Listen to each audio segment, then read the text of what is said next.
Okay, so Jose, tell us, how did you get into wine? Oh, big question. It's to justify my alcoholism. Okay, I always make Don't we that one. all? No. I was trained as a biologist, and during my PhD thesis, I used DNA profiling to classify the families and genera of plants. Some of them very obscure that except 2 or 3 experts nobody has ever heard of. And at the same time, I was a wine lover. I was more and more into wine collecting, wine tasting. And I thought to myself, why don't we try to use the same technique to classify or to identify the grape varieties? Mm-hmm. And of course, I was not the first one to think about that. Somebody had thought about that before. Historically, the first people who identified grape varieties with DNA profiling were in Australia in 1993 and 94. And then in 1997 at UC Davis in California, the person who became my professor, Carol Meredith, and John Bowers, her PhD student, had already started to do it as well in the US, and they had found the first unexpected parentage about the grape variety. It was the parent of Cabernet Sauvignon. They were able to find out that the natural, spontaneous parents of Cabernet Sauvignon are Cabernet Franc, no surprise, and Sauvignon Blanc, big surprise, except the names that are similar, because it looks a little bit like wild grapes. Sauvage in French is wild. Nobody had ever thought or imagined possible that one of the parents of Cabernet Sauvignon would be white. And I thought, wow, that's fantastic. It's too late for me, but what can I do? So I looked at the Swiss grape varieties, and nobody had ever done any study.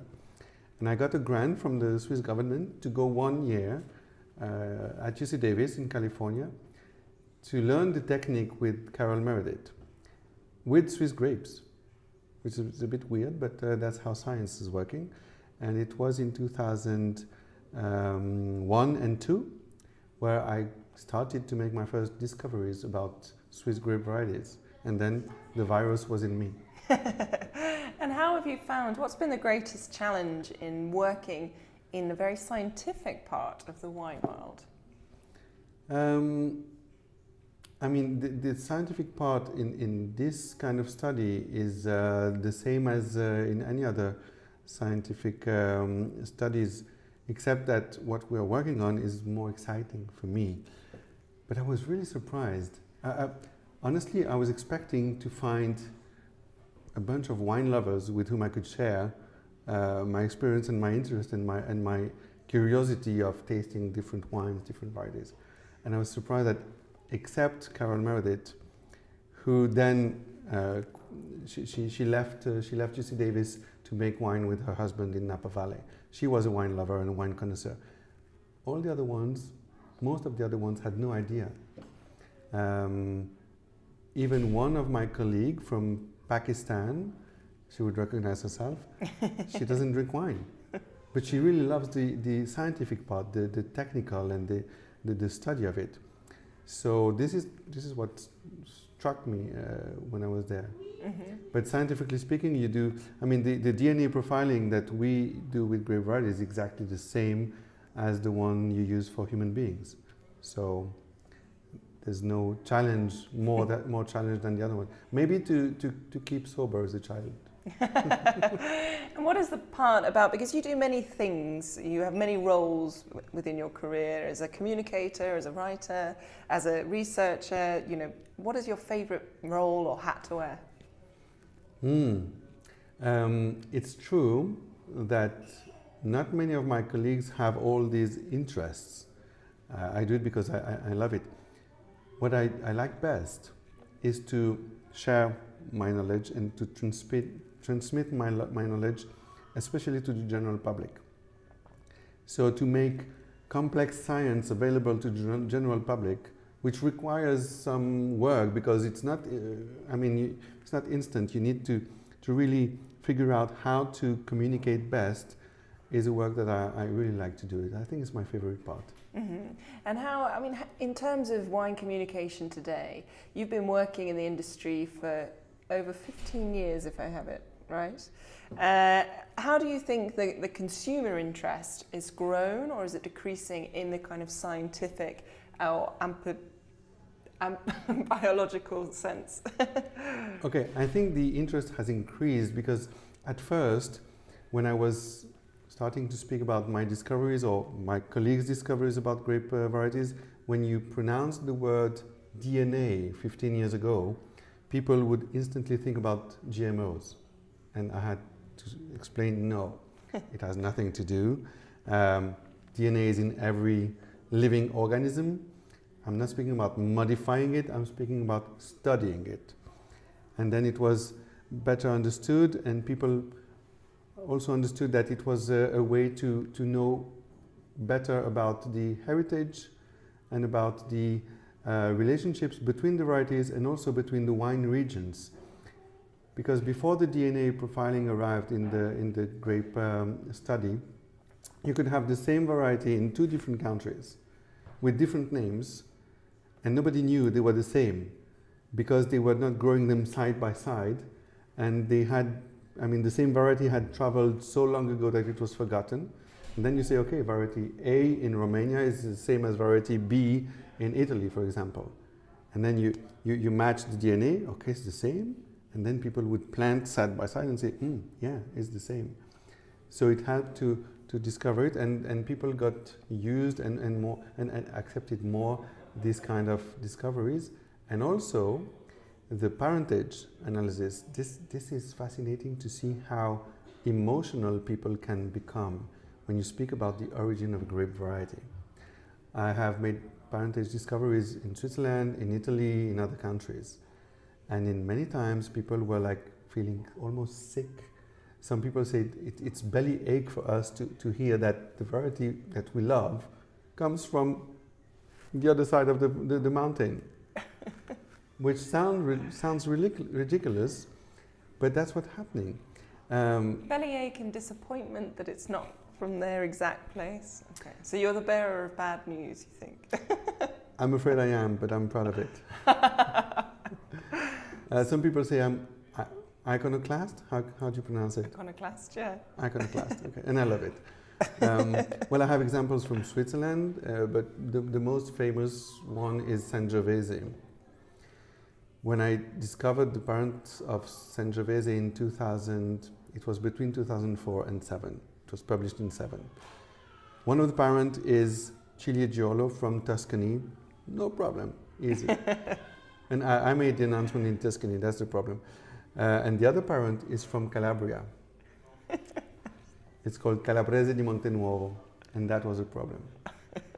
Because Italy is so special. North and south of Italy are not really happy together for some people. And knowing that Sangiovese was half Tuscan and half Calabrian was a shock to many people. And I had some strong reactions about that. Because for them, southern Italy, for the northern people, for some people, it's almost Africa. Yeah. So they didn't like it. Which, for me, I'm Swiss, I'm neutral. I can see it with some distance. It reminds me of the DNA testing that people take now, and they do reality TV shows. You should start filming some of the reactions for a, for a TV show. I've never seen that, but they test their own DNA and parentage, and someone finds out that they're have Polish roots. Or I've seen this one with the racist American. Yeah. Yeah, but you know these ancestry kits that you can buy online. They don't tell you much about your real ancestry. It's a general picture, and it has not much meaning to the geneticist and to the scientist. I think they're using it mostly for commercial reason. You don't learn much about your ancestry. Okay, thanks for debunking that. Do you ever get tired of tasting exotic varieties from around the world? Never, never. You know, in the book that we published in 2012, Wine Grapes with Jancis Robinson and Julia Harding, Masters of Wine and members of the Circle of Wine Writers, for those who don't know. We have calculated 1,368 grape varieties that are cultivated, or that were at that time cultivated in the world to make wine that is commercially available.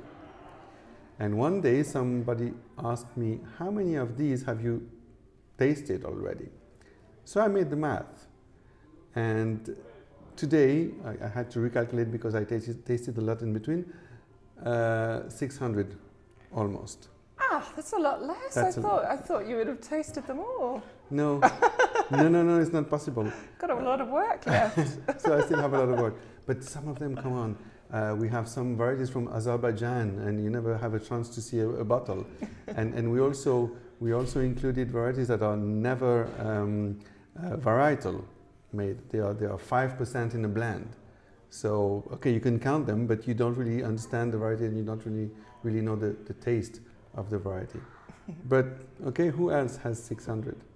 I don't know. I was about to say, have you got anyone that can play that A to Z or A to Z grape naming game as well as you? Probably not. Probably not. But there is maybe Jancis or Julia.